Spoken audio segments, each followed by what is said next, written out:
So, as we all know, that Ebola virus is actually highly infectious and fatal, just as my colleagues as earlier said. So, it is very, very important that early diagnosis is carried out in order to contain the viral transmission from one person to another and to reduce the death rates caused by this Ebola virus. And in this presentation, I'll be taking us through the diagnostic step by step from the specimen collection to the transportation and to the prevention, to the preservation, and also the transportation. In the specimen collection, whole blood is usually the preferred sample type, and it is collected in EDTA bottle, which is an anticoagulant that helps to prevent the clotting of blood and also to protect the integrity of these blood samples. Other specimens that are usually collected also includes the oral swabs from deceased patients. Urine samples can also be collected alongside blood samples. Breast milk can also be collected. Semen samples are also usually collected. As we all know that any sample collected from a symptomatic patient is highly infectious. So it is very important that the healthcare worker or the scientist prevents exposure to the environment. And during doing this, the patient or the healthcare worker usually transports this specimen using a triple packaging system. And example of this triple packaging system we'll be looking at today is the P620. Now, this triple packaging system has three components. We have the primary component, the secondary component, and the outer rigid layer. Now, this primary component houses the sample itself, and the as you can see that this is the primary component, and this is the EDTA bottle containing the whole blood.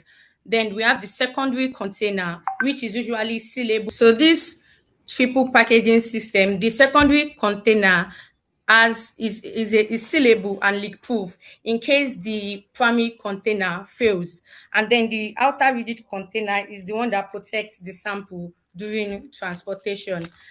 This approach protects healthcare workers, transport personnel, and public from accidental exposure. Proper handling and storage are usually critical because Ebola diagnosis depend heavy on preserving viral RNA. Now, whole blood can be stored up to 7 days at 2 to 8 degrees Celsius prior to extraction, and serum, plasma, and urine should be frozen if there is a delay in extraction, and specimens also should be frozen at less than minus 70 degrees centigrade. RNA that has been extracted also must be stored at 2 to 8 degrees centigrade once extracted. Now we go to the diagnosis techniques of the Ebola virus. There are several laboratory techniques available for diagnosing Ebola virus infection. And the first one is the rapid diagnostic kit, which work with the principle of the antigen antibody reaction. And this rapid diagnostic kits provide quick results, and they're usually very useful in places that PCR are not usually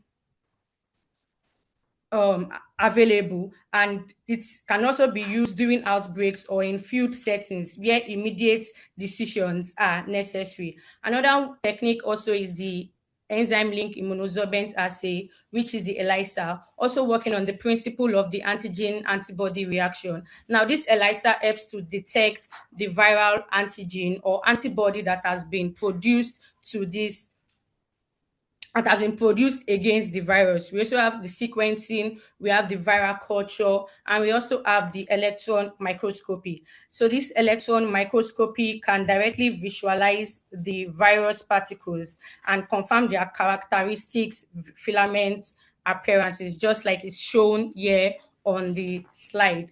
Now, it is very imperative to understand that if the rapid diagnostic test kit shows positive, the PCR test is usually used for confirmation.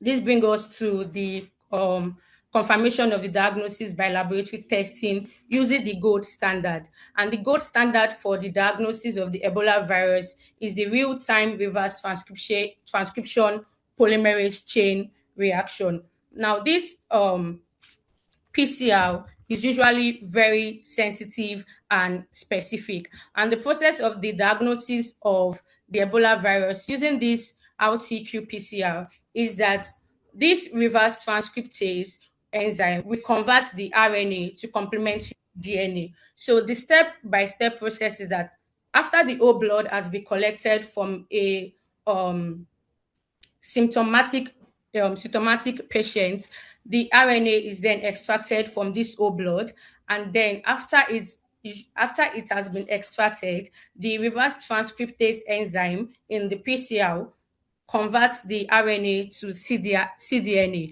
and then this cDNA is what the PCR then amplifies.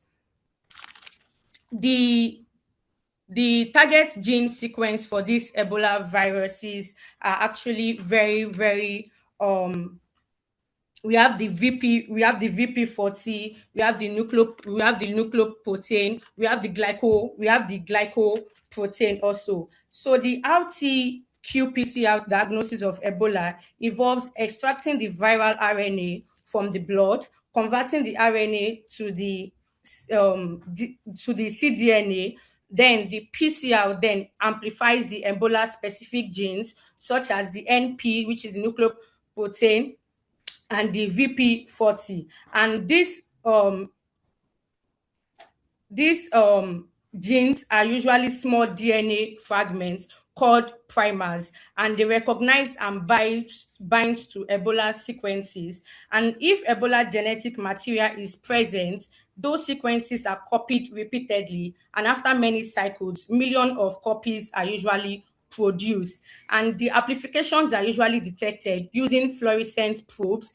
And if the viral particle is present, there is increase in the production of the fluorescence, which also indicates that it is positive. And detection of this target gene confirms the presence of Ebola viral RNA in the sample. Now, there is one limitation to this real-time reverse polymerase chain reaction, and it is that it will not be able to detect a positive reaction in a less than 3 days symptomatic patient. So it is going to give a false negative result in patients with symptoms less than 3 days. So it is very, very important to repeat the test after 72 hours or more after the onset of the symptoms. Early diagnosis of Ebola virus is actually very, very important to contain and also improve diagnosis and reduce the mortality rate due to Ebola virus. Thank you for your attention.